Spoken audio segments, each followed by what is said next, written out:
Barroso, we have enjoyed a series of pantomime exchanges on the euro. Every time I have predicted that a country would need a bailout, you have come back and said, oh no they don't, everything is fine. And now we face the fourth bailout, the second Greek bailout, unless of course today you are going to tell us that is not necessary either. But the question I want to ask you today is perhaps far more serious than anything that has happened in Greece or Ireland or Portugal to date, and it is the real debt crisis, the real sovereign debt crisis that we may face within the next few weeks, and that is the integrity of the European Central Bank itself. Month after month I have warned that you cannot go on buying up vast quantities of your own bad debt. Mr Barroso, do you accept that the finances of the European Central Bank and its integrity is now in a serious and parlous state? No, I do not accept.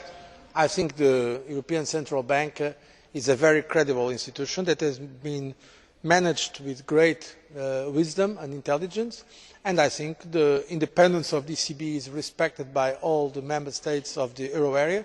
And of course we know that there are some difficulties in the euro area. As I have already said, they are not only difficulties of the euro area, to be fair. Unfortunately, your criticism of the euro area is always ideological. The problems of the debt are not exclusive. The euro area, on average, the debt is lower, for instance, than the debt of Britain, to give an example. But in fact we have different problems because it is the first time we have this kind of monetary union without, of course, some more integrated institutional setting. That is precisely why we are now trying to have a comprehensive response, and the ECB is part of that effort that we are making to give stability, financial stability, to the euro area.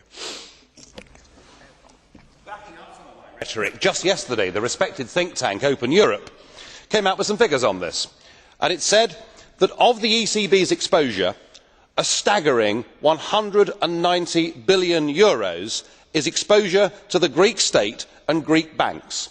Should the ECB see the value of its assets fall by just 4.25%, its entire capital base will be wiped out. Do you accept the findings of Open Europe, or do you go along with Mr Juncker's assertion a couple of weeks ago that with the situation in the euro being as serious as it is, you actually have to lie in public? First of all, I do not lie, and the Commission has always been very consistent in the information we have been giving about all the situations. The situation is difficult. We have said it honestly from the beginning, very clearly, but we do not pretend the situation is a rosy one. Now, having said this, the European Central Bank credibility lies on the absolute determination of the euro area governments to do whatever it takes to assure the financial stability of the euro area.